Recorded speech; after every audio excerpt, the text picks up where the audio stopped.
الحمد للہ وکفا والصلاة والسلام علی عباده الذین اصطفى خصوصاً علی افضلہم وخاتم النبیین محمد الامین وعلی آلہ وصحبہ اجمعین.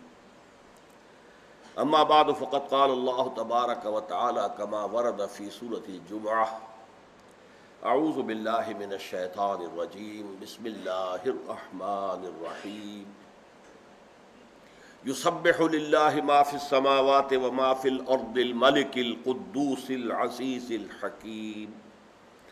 هو الذی بعث فی الأمیین رسولا منہم یتلو علیہم آیاتہ ویزکیہم ویعلمہم الکتاب والحکمہ وإن كانوا من قبل لفی ضلال مبین. وآخرین منہم لما یلحقوا بہم وہو العزیز الحکیم. ذلک فضل اللہ یؤتیہ من یشاء واللہ ذو الفضل العظیم. صدق اللہ العظیم. رب اشرح لی صدری ویسر لی امری واحلل عقدۃ من لسانی یفقہوا قولی.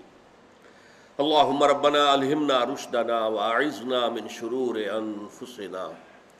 اللہم ارنا الحق حقا وارزقنا اتباعہ وارنا الباطل باطلا وارزقنا اجتنابہ.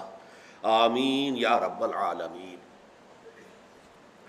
سورہ جمعہ پر جو دو نشستیں اس سے قبل ہماری ہو چکی ہیں، ان میں پہلی دو آیات پر گفتگو اگرچہ بعض اعتبارات سے مکمل ہو چکی ہے، لیکن ایک تو دوبارہ ذہن میں تازہ کر لیجئے، اور بعض نکات ایسے ہیں جو بیان ہونے سے رہ گئے تھے، میں ان کی طرف توجہ دلاؤں گا.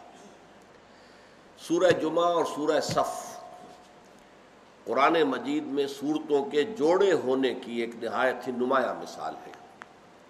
جیسے معوذتین بہت نمایاں ہیں، قل اعوذ برب الفلق قل اعوذ برب الناس.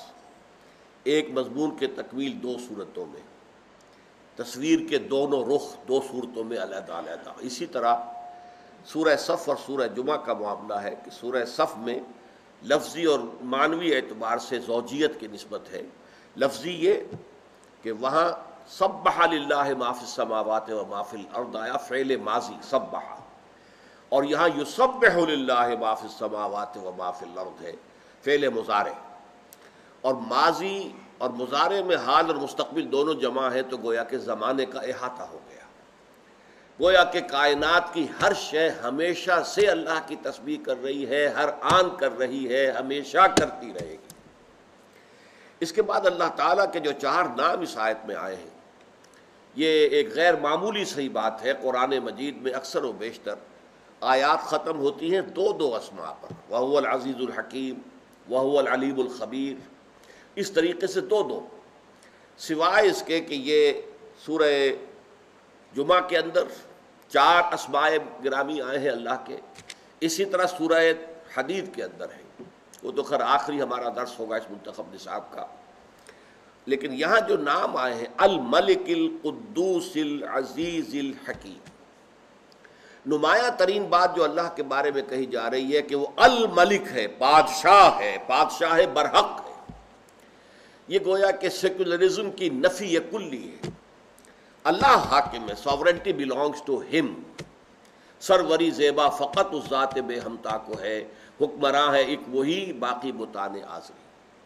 یہی اللہ تعالیٰ کا نام جو ہے وہ سورہ حشر میں جہاں 8 نام آئے ہیں ایک دم، الملک القدوس السلام المومن المہیمن العزیز الجبار المتکبر، یہ واحد مقام ہے قرآن مجید کا جہاں ایک آیت میں اس طرح 8 اسماء آئے.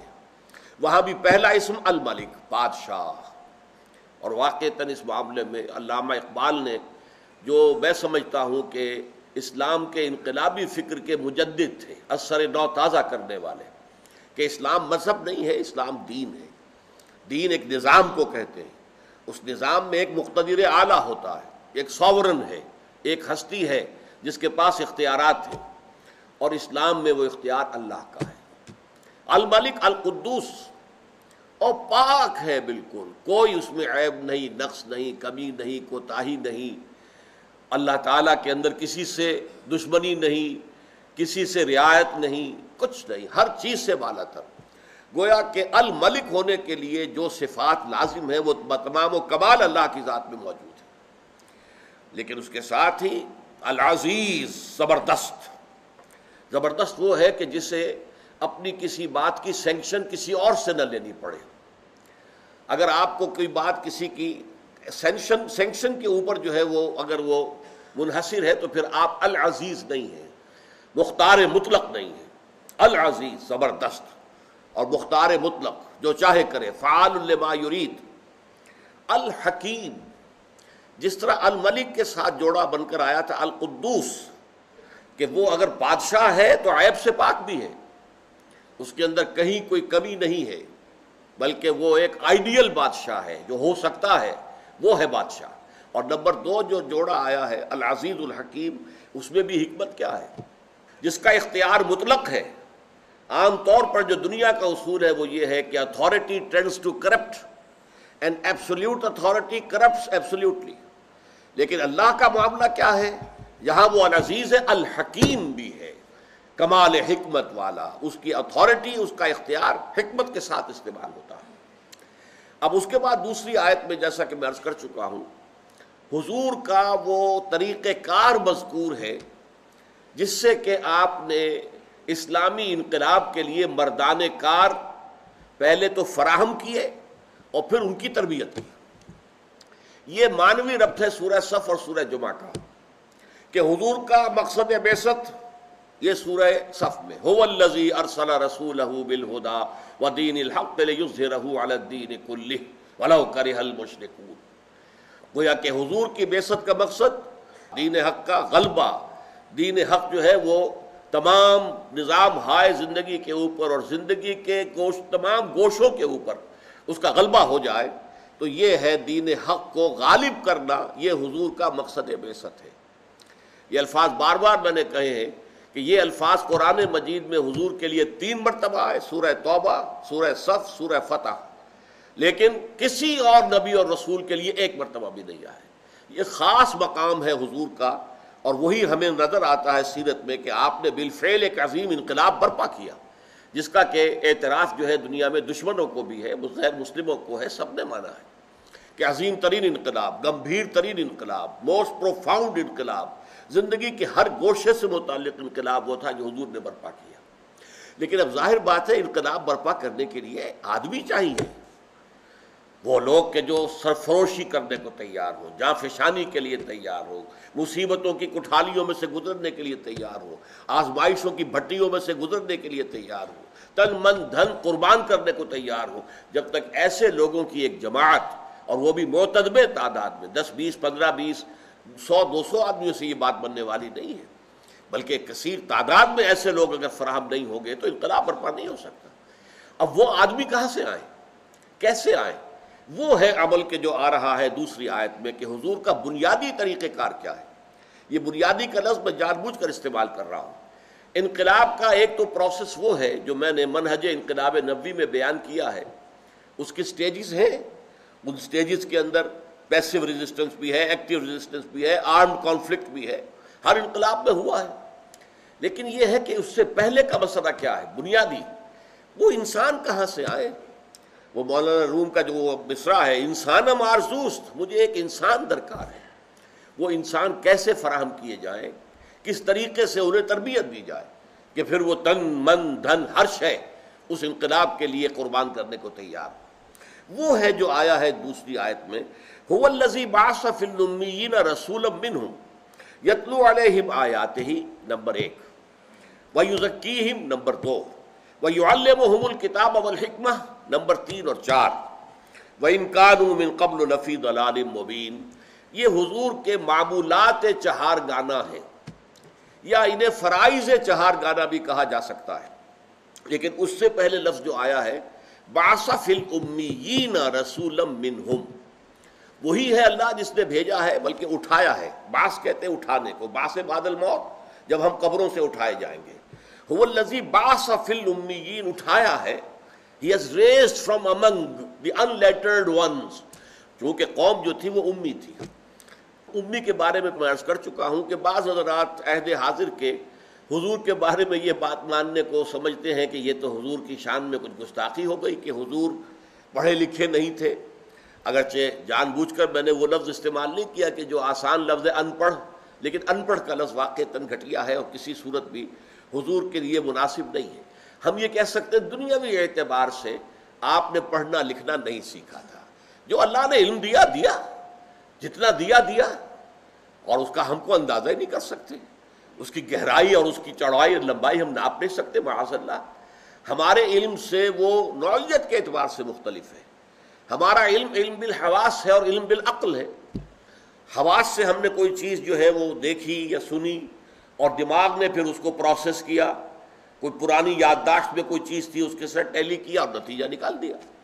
ہم نے دیکھا دھواں اٹھ رہا ہے، معلوم ہو آگ لگی ہے، آگ تو ہم نے نہیں دیکھی لیکن دھواں جو ہے وہ دلالت کر رہا ہے۔ آنکھ نے دھواں دیکھا ہے، اس نے تو یہ صرف جو ہے ریلے کیا ہے ہمارے جو کارٹیکس کے اندر جو ریجن ہے آئی کا، بصارت کا، کہ دھواں ہے۔ اچھا پھر ہم نے اس کو اپنی یادداشت جیسا دھواں وہیں ہوتا ہے جہاں آگ ہوتی ہے، لہذا آگ ہے۔ یہ پروسیس ہے ہمارا جس سے انسانی علم جو ہے وہ وجود میں آتا ہے۔ اسی کو آپ لاکھ سے ضرب دے لیں تو آج کی سائنٹیفک معلومات اور ٹیکنالوجیکل جو صلاحیتیں ہیں وہ سامنے آ جائیں گی۔ ایک علم وہ ہے کہ جو اللہ کی طرف سے دیا گیا ہے، اس علم کا ہم کو اندازہ کر ہی نہیں سکتے، نہ ہم اس کو ناپ سکتے ہیں، نہ تول سکتے ہیں، نہ اس کے بارے میں کوئی رائے قائم کر سکتے ہیں، وہ اللہ کا علم ہے۔ تو اس اعتبار سے امی تو آپ تھے بہی معنی کہ آپ نے دنیاوی اعتبار سے کوئی تحصیل علم نہیں کیا۔ اب یہاں تو امیین کا لفظ آیا ہے، وہ قوم بھی امی تھی جس میں کہ حضور کو بھیجا گیا، اور ویسے قرآن مجید میں خود حضور کے لیے 2 مرتبہ لفظ تعین کے ساتھ امی آیا ہے۔ یہ سورہ اعراف میں ہے، آیت نمبر 157، الذین یتبعون الرسول النبی الامی الذی یجدونہ مکتوبا عندہم فی التوراۃ والانجیل۔ یہ ایک طویل آیت کا آخری حصہ ہے اور اس کے بعد بھی آیت لمبی ہے جو چلتی ہے، اور وہ یہ ہے کہ جب حضرت موسیٰ علیہ السلام نے اپنی قوم کے لیے درخواست کی تھی پروردگار ہمارے لیے اپنی رحمت خصوصی جو ہے وہ مخصوص کر دے ہماری قوم کے لیے، میری اس امت بنی اسرائیل کے لیے، تو اللہ تعالیٰ نے فرمایا کہ ایک تو میری رحمت عام ہے جو ہر چیز کو شامل ہے، ایک رحمت خاص ہے وہ میں نے رکھی ہوئی ہے اپنے پاس، خاص طور پر ان لوگوں کے لیے جو میرے رسول نبی امی پر ایمان لائیں گے اور جن کا ذکر وہ پائیں گے اپنے پاس لکھا ہوا تورات میں بھی اور انجیل میں بھی۔ فالذین آمنوا بہ وعزروہ ونصروہ واتبعوا النور الذی انزل معہ اولئک هم المفلحون۔ تو ایک تو وہاں نبی امی کا لفظ خاص طور پر آیا، پھر اسی میں اگلی آیت میں فرمایا گیا، گویا کہ اس کا منطقی نتیجہ، قل یا ایھا الناس، اے نبی کہہ دیجئے اے لوگو، انی رسول اللہ الیکم جمیعا الذی لہ ملک السماوات والارض لا الہ الا ہوا یحیی ویمیت فآمنوا باللہ ورسولہ النبی الامی الذی یؤمن باللہ وکلماتہ۔ اے نبی آپ اعلان عام کر دیجئے کہ جس نبی امی کا ذکر کیا تھا حضرت موسیٰ علیہ السلام نے، اللہ تعالیٰ نے حضرت موسیٰ کو بتایا تھا اور حضرت موسیٰ نے تمہیں بتایا تھا، اور یہ ڈیوٹرانومی کے اندر کتاب استثناء جو ہے تورات کی، اس میں 18ویں باب کی 18ویں آیت ہے کہ میں ان کے بھائیوں میں سے اے موسیٰ تیرے ہی مانند ایک رسول اٹھاؤں گا جس کے منہ میں اپنا کلام ڈالوں گا اور پھر وہ جو کچھ کہے گا میری طرف سے کہے گا۔ اس پر میری گفتگو بھی ہوئی تھی، ایک پروفیسر ایمیریٹس ہیں امریکہ میں، یہودی ہیں، بہت بڑے عالم ہیں، ان سے میں نے گفتگو کی اس لیے کہ انہوں نے اپنے ایک لیکچر میں بڑی عمدہ باتیں کہی تھیں۔ مثلا انہوں نے صاف تسلیم کیا that Islam is the ideal religion for whole mankind except Jews۔ اب اس میں نے دیکھا کہ وہ ایکسیپٹ کر کے جوز کے تو اس نے ذرا اپنا راستہ علیحدہ کر لیا ہے، لیکن یہ کہ اس نے کہا کہ آئیڈیل ریلیجن ہے اسلام تمام نوع انسانی کے لیے، یعنی 1.5 کروڑ یہودی ہوں گے، اس کے علاوہ جو 600 کروڑ ہیں وہ تو جو ہے غیر یہودی ہے، ان کے لیے وہ کہتا ہے کہ وہ ان کے لیے آئیڈیل ریلیجن اسلام ہے۔ پھر اس نے ایک اور بات کہی کہ اسرائیل کو تو سپورٹ ہم نہیں کر رہے زیادہ، بلکہ خود جو کرسچن زائنسٹ ہے وہ کر رہے ہیں۔ یہ لفظ میں نے پہلی مرتبہ سنا تھا آج سے کوئی 5-6 سال پہلے، ہیوسٹن میں ہمارا اجتماع تھا جس میں ہم نے انہوں بلایا تھا تقریر کرنے کے لیے، تو میں حیران ہوا کہ وہ اسرائیل کے حق میں نہیں تھا، تو میں نے پھر اس سے ایک علیحدہ ملاقات کا اہتمام کیا، اور وہاں میں نے یہ آیت اس کے سامنے رکھی۔ پہلے تو میں نے بغیر بائبل کے، بغیر تورات کے کہا کہ اس آیت کے بارے میں، وہ چونک گیا کہ اللہ کیا ایسی آیت ہے، گویا کہ اس کے ذہن میں نہیں تھی۔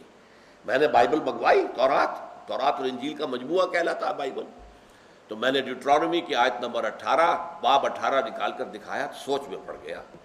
میں نے کہا بنی اسرائیل کے بردرن، ان کے بھائی کون ہو سکے؟ لے وہ تو واقعتاً بنی اسماعیل ہی ہو سکتے ہیں۔ پھر میں نے کہا کہ پھر یہ آیت کس کی طرف اشارہ کر رہی ہے؟ خاموش رہا، میں نے زیادہ پریس کرنا مناسب نہیں سمجھا۔ اگر تو اللہ تعالیٰ نے اس کے دل میں بیج ڈال دیا ہو، اور اس کے بعد وہ بیج جو ہے وہ کوئی اگر درخت کی شکل اختیار کر لے تو اللہ کی قدرت سے بعید نہیں ہے، لیکن میں نے اس وقت مناسب نہیں سمجھا کہ میں اسے پریس کروں۔ بہرحال یہ جان لیجئے کہ یہ امیین جو ہیں، جن میں کہ حضور کی بعثت ہوئی، اور حضور کے لیے لفظ امی وہ اسی معنی میں ہے۔ البتہ لفظ امی جو ہے قرآن مجید میں اور معنی میں بھی آیا ہے، خود یہود کے لیے بھی آیا ہے۔ فرمایا گیا منہم امیون لا یعلمون الکتاب الا امانیہ، سورہ بقرہ کی آیت نمبر 78 ہے۔ ان یہودیوں میں اگرچہ ان کے پاس کتاب ہے، لیکن ان میں ان پڑھ بھی ہیں، جو کتاب پڑھتے ہی نہیں، کتاب جانتے ہی نہیں، بلکہ ان کے دلوں میں تو بس کچھ من گھڑت خیالات ہیں۔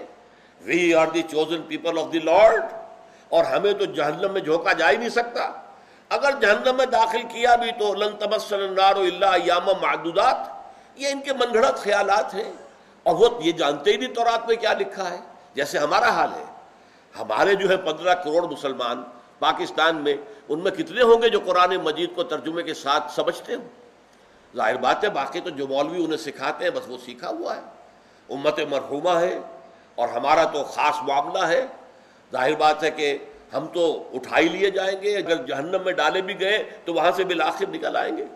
حالانکہ وہ وعدہ مسلمان سے نہیں ہے، مومن سے، جس کے دل میں حقیقی ایمان ہوگا، وہ واقعی اپنے گناہوں کی سزا بھگت کر جہنم سے نکال لیا جائے گا، اور پھر اسے جنت میں داخل کر دیا جائے گا۔ لیکن ہم میں کتنے ہیں جو فی الواقع مومن ہیں؟ مسلم تو ہیں ہم سب، لیکن مومن ہونا جو ہے وہ تو ایک بڑی مختلف بات ہے۔ سورہ حجرات کے ضمن میں اس کی مکمل تفصیل آ چکی ہے۔ تو جیسے ہمارا حال ہے ایسے ان کا تھا۔ منہم امیون لا یعلمون الکتاب الا امانیہ، وہ صرف اپنی خواہشات اور مزعومہ جو ان کے خیالات ہیں، من گھڑت عقیدے ہیں، ان کے بل پر جی رہے ہیں۔ اسی طریقے سے سورہ آل عمران میں فرمایا گیا، آیت نمبر 20 ہے، قل للذین اوتوا الکتاب والامیین ااسلمتم، اے نبی کہہ دیجئے ان لوگوں سے بھی جنہیں کتاب دی گئی تھی، اور امیین سے بھی کہہ دیجئے تم اسلام لاتے ہو۔ یعنی یہاں دو کیٹیگریز ہو گئی، ایک وہ جنہیں کتاب دی گئی تھی تورات اور انجیل، اور ایک وہ جن کے پاس کوئی کتاب نہیں ہے، اہل عرب، ان کے پاس کوئی فقہ نہیں، ان کے پاس کوئی کتاب نہیں، ان کے پاس کوئی یعنی علماء نہیں، کوئی احبار نہیں، کوئی مفتی نہیں، کوئی قاضی نہیں، اس اعتبار سے امی۔ تو یہ ہے گویا کہ وہ کہ جس کے لیے یہاں کہا گیا بعث فی الامیین رسولا منہم، اور رسول انہی میں کے، وہ کرتے کیا ہیں؟ انہیں اللہ کی آیات پڑھ کر سناتے ہیں۔ یتلو علیہم، علینا یہاں ہوتا علی تو پھر یہ خود تلاوت کرنا، لیکن یتلو علیہم انہیں پڑھ کر سناتا ہے اللہ کی آیات، ویزکیہم اور انہیں پاک کرتا ہے، ویعلمہم الکتاب اور انہیں سکھاتا ہے کتاب، والحکمہ اور انہیں سکھاتا ہے حکمت، وَإِن كَانُوا مِن قَبْلُ لَفِي ضَلَالٍ مُبِينٍ، حالانکہ اس سے قبل تو یقیناً وہ کھلی گمراہی کے اندر مبتلا تھے۔ ظاہر بات ہے بت پرستی تھی ان کے ہاں، تو بت پرستی تو خیر تھی ہی، اور جو انہوں نے نہایت گھناونے قسم کی چیزیں اختیار کر لی تھی۔ عورتیں اور مرد مادر زاد برہنہ ہو کر کعبے کا طواف کرتے تھے، اور اسے سمجھتے تھے یہ بہت اونچا روحانی مقام ہے، بہت اونچا کام ہے، مادر ذات برہنہ عورتیں اور مرد، اور وہ طواف کر رہے ہیں خانہ کعبہ کا۔ یہاں تک تو انہوں نے گرا دیا تھا اپنے معاملے کو، اگرچہ مدعی تھے کہ ہم ملت ابراہیم پر ہیں، ہمارا طریقہ وہی ہے جو ہمارے دادا ہمارے جد امجد ابراہیم کا تھا، لیکن ظاہر بات ہے کہ کچھ رسمیں تھیں۔ طواف جو ہے وہ حضرت ابراہیمی کا سکھایا ہوا تھا، حج کا معاملہ حضرت ابراہیمی کا شروع کیا ہوا تھا، قربانیوں کا معاملہ حضرت ابراہیمی کا شروع کیا ہوا تھا، لیکن حضرت ابراہیم نے تو سب سے پہلے توحید کی تعلیم دی تھی۔ وہاں نماز قائم کرنے کے لیے یہ خانہ کعبہ کو جو تعمیر کیا تھا، ربنا لیقیموا الصلاۃ، اس کے لیے تعمیر کیا تھا، اور اس کی تو اپنی جو ہے انتہائی وہ باغیرت اور باعفت اور باعصمت اور باحمیت انسان تھے، یہ تم نے جو نئے نئے ڈھکوسلے ایجاد کر لیے یہ کہاں سے ہیں؟ تو وہ اب ان کو وَإِن كَانُوا مِن قَبْلُ لَفِي ضَلَالٍ مُبِينٍ، اگرچہ اس سے قبل وہ نہایت کھلی ہوئی گمراہی میں تھے، یقیناً کھلی ہوئی گمراہی میں تھے، لیکن ان میں اللہ تعالیٰ نے اپنا رسول نبی امی جو ہے مبعوث کیا ہے۔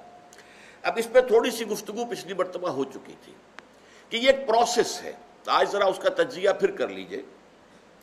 ایک نارمل انسان کو سامنے رکھیے، ایک نارمل انسان، میں اصل میں یہ لفظ کس کے مقابلے میں استعمال کر رہا ہوں؟ ایک شخص وہ ہے جس کی فطرت مسخ ہو گئی ہے، گناہوں میں گندگیوں میں اتنا آلودہ ہے، غرق ہے کہ وہ اندر اس کی فطرت کا نور بالکل ختم ہو گیا۔ یا ایک شخص وہ ہے جو تعصب کی وجہ سے کوئی بات سننے کو تیار نہیں، ایک شخص وہ تکبر کی وجہ سے کوئی بات سننے کو تیار نہیں۔ تو یہ میں ان کو ایب نارمل کہہ رہا ہوں۔ نارمل آدمی فرض کیجئے کہ وہ بت پرست بھی ہے یا کوئی اور ہے، کسی اور مذہب کا اور نظریے اور خیال کا اور فلسفے کا حامل ہے، آپ اس کو کنورٹ کرنا چاہتے ہیں اسلام کی طرف، تو کیا طریقہ ہوگا؟ پہلے آپ کو اس کے ذہن کا جائزہ لینا ہوگا، اس کے ذہن میں خیالات کیا ہیں، اس کے نظریات کیا ہیں، اس کے عقائد کیا ہیں۔ سب سے پہلے آپ کو ان کی تصحیح کرنی ہوگی، غلط عقائد غلط نظریات سے دماغ کو پاک کر کے صحیح جو خیال ہے اور صحیح جو نظریہ ہے اور صحیح جو حقیقت ہے، توحید، معاد اور رسالت کے اصولوں پر اس کے فکر کو تعمیر کرنا ہوگا۔ جب اس کے ذہن اور دل کے اندر ایمان بیٹھ جائے گا تو جو بری عادات، برے اطوار، برے اخلاق اس کے گرد چمٹے ہوئے تھے، جیسے پتجھڑ میں پتے جھڑ جاتے ہیں، وہ خود بخود جھڑ جائیں گے، یہ تزکیہ ہو جائے گا، یزکیہم۔ اب جب یہاں تک وہ پہنچ گیا ہے تو اب وقت آیا تعلیم کتاب میں عرض کر چکا ہوں کہ اس سے مراد ہے احکام، ڈوز اینڈ ڈونٹس۔ اب انہیں بتایا جائے گا بھائی اللہ نے نماز فرض کی ہے، نماز پڑھنی ہوگی۔ اب اللہ نے روزے جو ہے فرض کیے ہیں، رمضان مبارک کے آپ کو رکھنے ہوں گے۔ اگر آج چھوٹتے ہی اسے نماز کہیں گے، جیسا کہ ہمارے بہت سے لوگ کرتے ہیں اپنے بچوں سے، بھائی نماز پڑھا کرو، اب وہ یہ دیکھتے ہی نہیں کہ آپ نے جس تعلیم گاہ میں اسے بھیجا ہوا ہے وہاں تو اس کے دماغ میں کچھ اور ہی خناس پیدا ہو چکا ہے، اس کے ذہن میں ڈارونزم بیٹھا ہوا ہے، وہ سمجھتا ہی نہیں کہ انسان کیسے پیدا کیا گیا، تو ایک حیوان ہے، بس ذرا سا ارتقاء یافتہ حیوان ہے اور بس ختم، یہ کیا خلیفۃ اللہ اور یہ کیا مسجود ملائک، کس بلا کا نام ہے؟ اس کے دماغ میں وہ بات فٹ بیٹھتی نہیں، اس کے دماغ میں مارکسزم بیٹھا ہوا ہے، اس کے دماغ میں فرائڈزم بیٹھا ہوا ہے، اس کے دماغ میں لاجیکل پازیٹیوزم بیٹھا ہوا ہے، یا کچھ اور ہے۔ یہ تو میں اپنے بچوں کی بات کر رہا ہوں نا، اس لیے کہ ان کے بت پرستی تو ان کے دماغ میں نہیں ہے الحمدللہ، لیکن یہ چیزوں تو ان کے دماغ میں ہے نا۔ تو پہلے آپ ان کے دماغ کی تطہیر کیجئے، ان کے فکر کی تصحیح کیجئے، ان کے خیالات صحیح بنیاد پر استوار ہو، تب کہیں کہ نماز پڑھو، ورنہ محض یہ نماز پڑھا کرو تو انہوں نے نماز نہیں پڑھی، ڈانٹ دیا آپ نے، اس سے کچھ حاصل نہیں۔ تو جو نارمل طریقہ ہے، پہلے فکر کی تطہیر ہو، اس سے اخلاق کی تطہیر خود بخود ہو جائے گی۔ برے اعمال کو برے نظریات سے غذا ملتی ہے۔ جب نظریہ یہاں یہ بیٹھ جائے گا کہ مرنے کے بعد جی اٹھنا ہے اور جواب دہی کرنی ہے اپنے ایک ایک فعل اور عمل کی، تو خود بخود جو ہے انسان کے وہ جو بھی اس کے جو پتے لگے ہوئے تھے برائیوں کے، وہ پتے پتجھڑ کے موسم کے ساتھ جھڑ جائیں گے۔ اب انہیں فقہ کی تعلیم دیں، قرآن کے احکام بتائیں، اس کے آداب بتائیں، حرام کیا ہے حلال کیا ہے یہ بتائیں، اور پھر سب سے اونچا درجہ جو ہوگا اسے کہیے کہ متخصصین جو ہوتے ہیں، اسپیشلائزڈ، وہ حکمت کی تعلیم ہو۔ اور حکمت کیا ہے؟ ایک حکمت اصولی ہے، حکمت ایمانی، حکمت ایمانیہ راہم بخواں، یہ بڑا عمدہ شعر ہے مولانا روم کا، چند خانی حکمت یونانیہ۔ کب تک یونانیوں ہی کی حکمت اور فلسفہ پڑھتے رہو گے؟ افلاطون نے یہ کہا اور ارسطو نے یہ کہا اور سقراط نے یہ کہا اور فلاں نے یہ کہا اور یہ ریئلزم ہے اور یہ جو ہے آئیڈیلزم ہے، کب تک ان چکروں میں رہو گے؟ چند خانی حکمت یونانیہ، حکمت ایمانیہ راہم بخواں، ایمان کی حکمت پڑھو، وہ فلسفہ کہ جس کے نتیجے میں ایمان وجود میں آتا ہے، تو وہ حکمت ایمان ہے۔ اور ایک حکمت احکام ہے۔ حکمت احکام کیا ہے؟ یہ چیز کیوں فرض کی گئی، اس کی آپ کو وجہ معلوم ہو جائے، یہ چیز کیوں حرام کی گئی، اس میں ہمارے لیے کیا فائدہ ہے، یہ در حقیقت ہماری بہبود کے لیے، ہماری بھلائی کے لیے، ہماری خیرخواہی کے لیے کام دیے گئے۔ جب یہ چیزیں معلوم ہوتی تو اب شریعت بھاری نظر نہیں آئے گی، بلکہ وہ شریعت تو آپ کے اپنے دل کی آواز ہوگی کہ ہاں ایسا ہی ہونا چاہیے، فی الواقع یوں ہی ہونا چاہیے تھا، دیکھنا تقریر کی لذت کہ جو اس نے کہا میں نے یہ جانا کہ گویا یہی میرے دل میں ہے. یہ ہے natural process of converting a person to Islam and ایمان. اس طریقے سے حضور صلی اللہ علیہ وسلم نے لوگوں کو تیار کیا. پہلے قرآن مجید ان کو پڑھ کر سناتے رہے، جن کے اندر فطرت جو ہے ابھی کچھ بھی بیدار تھی، تھوڑی سی بھی، چاہے کمزور تھی، مزمحل تھی، اندر روح جو ہے وہ ابھی مری نہیں تھی، وہ کھنچ کر آ جائیں گے. جیسے کہ میگنیٹ جو ہے وہ لوہ چون کو، لوہے کی چیز کو کھینچ لیتا ہے، وہ کھنچ کر آ جائیں گے. اب ان کو قرآن مجید کے ذریعے سے ایمان کی تعلیم، اور قرآن مجید کے ذریعے سے ان کا تزکیہ، اور قرآن مجید کے احکام کی تعلیم، اور قرآن مجید کی حکمت کی تعلیم، یہ چاروں چیزیں قرآن سے متعلق ہیں. اس لیے کہ حضور کا اعلی انقلاب قرآن ہے. اتر کر حرا سے سوئے قوم آیا اور ایک نسخہ کیمیا ساتھ لایا. بہت عمدہ شعر ہے مولانا حالی کا کہ حرا سے اترے نسخہ کیمیا لے کر قرآن مجید، اور ایک نسخہ کیمیا ساتھ لایا.